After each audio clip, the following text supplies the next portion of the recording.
Hi hello friends, அனைவருக்கும் வணக்கம். நான் உங்க Saranya. Welcome to Tamil traders own channel. நம்ம சப்ஸ்கிரைபர்ஸ்க்கு ஒரு முக்கியமான விஷயம் தான் ஷேர் பண்ண போறேன். நிறைய பேர் என்கிட்ட கேட்கிற ஒரு முக்கியமான விஷயம் என்ன தெரியுமா? நீங்க ஸ்டாக் மார்க்கெட்ல எத்தனை வருஷமா இருக்கீங்க அப்படின்னு கேட்பாங்க. நான் வந்து இந்த இண்டஸ்ட்ரியில 2008ல இருந்து இருக்கேங்க அப்படின்னு சொல்லுவேன். அடுத்த கேள்வி, அப்படியோ 2008ல இருந்து இருக்கீங்களா? சூப்பருங்க. அப்போ உங்களுக்கு மார்க்கெட் பத்தி தெரியும்ல.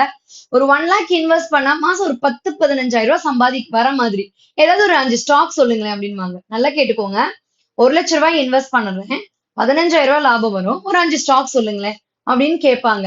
இது பிராக்டிகலி பாசிபிளா அப்படின்னு கேட்டீங்கன்னா, என்ன பொறுத்த வரைக்கும் நான் என்னுடைய என்னுடைய வியூவை மட்டும் சொல்றேன். பேராசை பெருநஷ்டம் அப்படிங்கிற கான்செப்ட் தான் என்னோடது. ஏன் அப்படின்னு கேட்டீங்கன்னா, என்ன பொறுத்த வரைக்கும் எதுவுமே கன்சிஸ்டன்டான ரிட்டர்ன் வந்து சஸ்டெயின் ஆகும் அப்படிங்கறது அதிகமா நம்புறவன் நான்.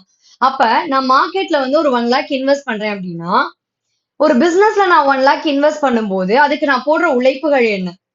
ஓகேங்களா? இப்ப நான் 1 lakh இன்வெஸ்ட் பண்ணி ஒரு பிசினஸ் ஸ்டார்ட் பண்றேன் அப்படின்னா, நான் அதுக்கு என்னென்ன எஃபிஷியன்சி பண்ணணும், எண்ட் ஆஃப் த டே நான் என்ன ரிட்டர்ன் எக்ஸ்பெக்ட் பண்ணணும், அதை தாண்டி மார்க்கெட்குள்ள வரும்போது நான் எவ்வளவு சபிஸ்டிகேட்டடா இருக்கேன், எவ்வளவு கம்ஃபர்டபுளா இருக்கேன். எனக்கு மண்டேல இருந்து ஃப்ரைடே மட்டும்தான் ஒர்க்கிங்க. Saturday Sunday leave. காலையில 9:15 to 3:30 தான். இதே நான் கமாடிட்டி பண்றேன்னா எக்ஸ்ட்ரா ஹவர்ஸ் எனக்கு தேவைப்படும். அப்ப என்னுடைய இன்வெஸ்ட்மெண்ட்டுக்கு இவ்ளோ கம்ஃபர்டபுளா பண்ணும்போது என்னோட இன்வெஸ்ட்மெண்ட்டுக்கு எனக்கு ரிட்டர்ன் எக்ஸ்பெக்டேஷன்ஸ் எவ்வளவு இருக்கணுங்கிறது மோஸ்ட் இம்பார்ட்டன்ட் பாயிண்ட். என்னுடைய இன்வெஸ்ட்மெண்ட்டுக்கான ரிட்டர்ன் எக்ஸ்பெக்டேஷன் எவ்வளவு இருக்கணுங்கிறது ரொம்ப மோஸ்ட் இம்பார்ட்டன்ட். என்ன பொறுத்த வரைக்கும் நான் ஆஸ் அ இன்வெஸ்டரா 15 to 20% சிஏஜிஆர் எதிர்பார்ப்போட தான் இன்வெஸ்ட் பண்றேன். அதுல சில ஸ்டாக்ஸ் எனக்கு கொடுத்துருக்கு, சில ஸ்டாக் ஸ்லோ டவுன் ஆயிடும். ஆவரேஜா 3 to 5 இயர்ஸ்ல பார்க்கும்போது எனக்கு கொடுத்துருக்கானா கொடுத்துருக்கலாம். அது என்னுடைய போர்ட்போலியோ. ஸோ ஸ்டாக் செலெக்ஷனை பொறுத்து முக்கியமா நான் ஃபாலோ பண்றது.